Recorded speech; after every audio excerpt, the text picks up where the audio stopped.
দেখো প্রত্যেকদিন উপাসনার মতো ড্রেস পরে আমি কোনো কিছুই বলি না। আরে বলবি কি রে, তুই তো ভেড়া চোদা। ওর যেটা মন চায়, যেটাতে ও হ্যাপি থাকে সেই ড্রেসটাই ও আজন্মকাল পরবে, আমার কোনো তাতে অসুবিধা নেই। আরে তোর অসুবিধা থাকবে কি করে, কারণ তুই তো নিজেই ন্যাংটা হয়ে ভিডিও করিস। আর আমাকে তো এটা পরে পুরো চিতাবাঘের মতো লাগবে। আরে তুই চিতাবাঘ না, তুই মিনি বিড়াল, আর তোর পাশেটা হলো হোলা। আরে এদের দুজনের একসাথে বিয়ে হলো ভয়ঙ্কর জিনিস পয়দা হতো, তখন পাবলিক বলতো তোরে পয়দা করছে। জয়গুরু বন্ধুরা, সব ভালো তো? খোঁজ খবর নিলাম।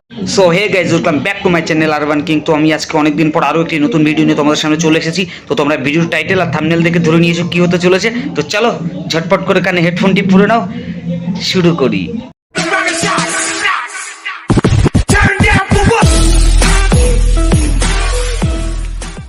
কি তোমরা ফেসবুকে ভিডিও বানাও তো? আরে এরা ফেসবুকে বসে ভিডিও বানায় না, এরা বাড়িতে হাগার জায়গা পায় না, তাই ফেসবুকে এসে হাগে। আরে ভিডিওর কথা শুনে দোকানের ঝাপ খোলার কি আছে? ঝাপ খুললে কি ভিউজটা বেশি আসে? আচ্ছা বলো তো ফেসবুকের মালিকের নাম কি? এই ফেসবুকের মালিক গুরু কেরকানন্দ। আরে এরাই যদি জানতো তাহলে কি আর ফেসবুকে ইট পেতে হাঁকতো? পরপুরুষের সঙ্গে পালানোয় জীবিত মায়ের শ্রাদ্ধ করলো ছোট্ট ছেলে।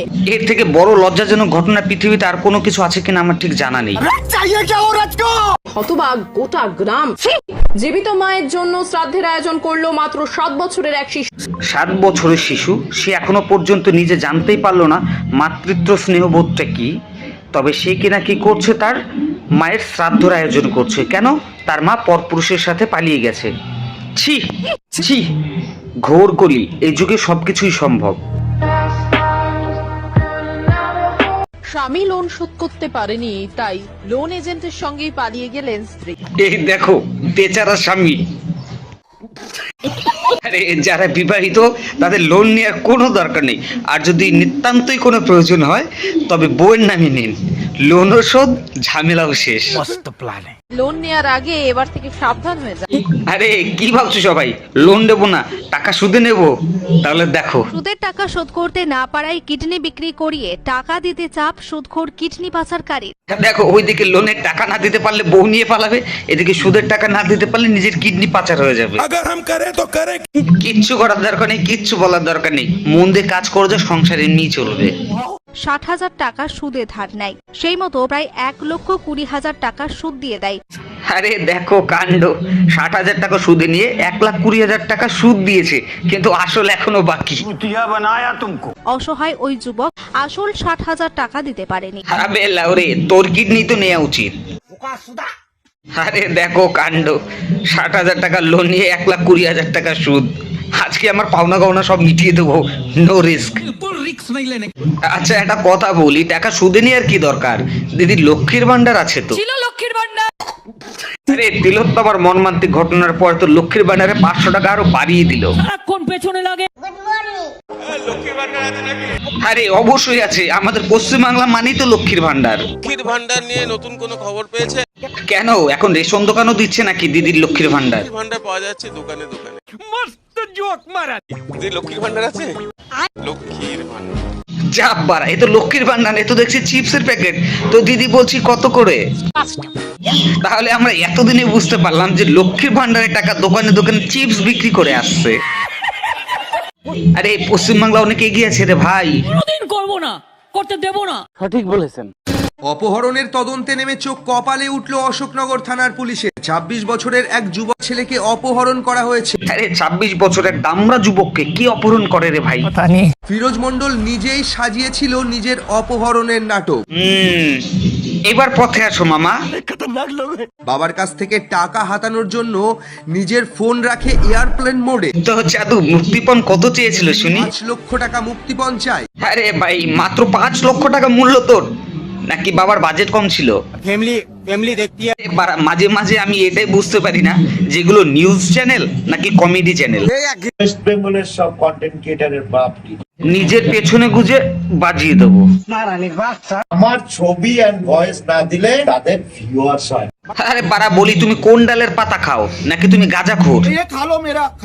যতটা শীঘ্র তাড়াতাড়ি হোক সম্ভব আমরা অরুণদাকে নিয়ে একটুখানি ভালো ডাক্তার দেখাবো। আরে ওনাকে ডাক্তার দেখালে ঠিক হবে না, ওনাকে 1000টা লোকের সামনে গরু পিটা দিতে হবে। রানু মণ্ডল আর ডিকে অরুণ। আরে এরা দুটোই একই পদের, মেন্টাল। তার কাটা, শুধু তার কাটা না, মাঝখানে আবার এক হাত ফাঁকা। এদের দুজনে যদি বিয়ে হতো তাহলে জুড়িটা খুব ভালো মানাতো। আরে এদের দুজনের যদি একসাথে বিয়ে হতো তাহলে ভয়ঙ্কর জিনিস পয়দা হতো, তখন পাবলিকে বলতো। পয়দা করছে কেটা তুই? এটা হলো প্রপার ছাত্রীদের মিট আপ। এদের দুদিন পর পর ইভেন্ট লেগেই থাকে। আরে পুরো দায়িত্ব সহকারে এরা ফেসবুকটাকে হেগে ভরাচ্ছে। এই মাঝখানের কালু হলো এদের পালের গোদা। সাবাস, কালু এবার লেওরাটা ছাত্রীদের হাতে তুলে দিচ্ছে। আরে এগুলো দেখতেও খুব ভালো লাগে। জানতাম না যে এত পরিশ্রম করতে হয় এখানে এসে। আরে বিশাল পরিশ্রম তোদের। রাস্তার মধ্যে ডান্স করছে, ঘেমে যাচ্ছে, ঠিক আছে, তখন আমি বুঝতে পারি যে এখানে গিয়ে অনেক পরিশ্রম করতে তবে একটা জায়গায় পৌঁছানো যায়। এই যে গার ফাটা রোদের মধ্যে তোরা রাস্তায় রাস্তায় ঘুরে ঘুরে মুজরা করছিস, এটা কি কম গর্বের? তো সবাইকে একটা কথা বলো, পরিশ্রম করতে থাকো, একদিন একদিন পৌঁছাতেই পারবে। আরে একটা বেটা ছেলে হয়ে প্রপার হিজড়া সেজে তুই রাস্তায় রাস্তায় মুজরা করে বেড়াচ্ছিস, এটা কি মুখের কথা? তাও আবার ব্লাউজ নাইটি পরে। আর এই যে এক লেওরা চোদা, এ শালা যেখানে সেখানে ট্যাটু করে দেয়। কপালে কি লিখেছে দেখি, জুম করো। অঙ্কিতা। বলি তোর এই কপালে অঙ্কিতা নেই রে, তোর কপালে রয়েছে অঙ্কিতার গুয়ের ফোঁটা। অঙ্কিতা আই লাভ ইউ, আমি আইরাম। আরে যা, তোর অঙ্কিতা বসে রয়েছে তোর কপালে মোতার জন্য।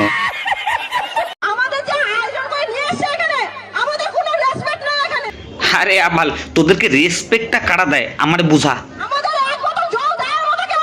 আরে জল খাওয়ার কি দরকার, মুখে হে দেওয়ালে ওটা কি রে?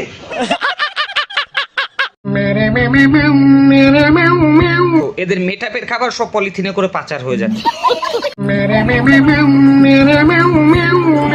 আমারই যদি ক্ষমতা থাকতো রে ভাই, তাহলে সব কটাকে একটা লাইনে দাঁড় করাতাম, 300 টাকার কামলা ঝাঁটা হাতে ছেড়ে দিতাম। অনেকেই আমাকে কমেন্ট করে বলে যে দাদা তোমাকে নিয়ে এত রোস্টিং করছে, তুমি কিছু বলছো না। আরে কি বলবা তুমি, তোমার বলার কিছু আছে? তা যেটা বলবো সেটা শোনো। হ্যাঁ বলো না। যারা আমাকে নিয়ে রোস্ট করে সেটা হচ্ছে তাদের কাজ। আচ্ছা তারপর? আর আমি তার বদলে যদি তাদেরকে নিয়ে আবার রোস্ট করি, তাহলে তার মধ্যে আর আমার মধ্যে তফাৎটা কোথায়? এক্স্যাক্টলি। আরে ভাই তোদের লেভেলটাই আলাদা রে ভাই। আরে কোথায় পাকে ফোটা পদ্ম ফুল আর তোরা কোথায় বগলের চুল। ভিডিওটি কেমন লাগলো কমেন্ট করে অবশ্যই জানাবে। যদি ভিডিওটি ভালো লেগে থাকে তবে অবশ্যই লাইক করে দেবে, কিন্তু সাবস্ক্রাইব তোমরা করছো না। অনেকদিন ভিডিও নিয়ে আসতে পারিনি বলে সেই কারণে। আচ্ছা আমি চেষ্টা করব এরপর আরও কিছু নতুন ভিডিও নিয়ে তোমাদের সামনে চলে আসার জন্য। তো সকলে সুস্থ থেকো, ভালো থেকো, লাভ ইউ গাইজ, টাটা।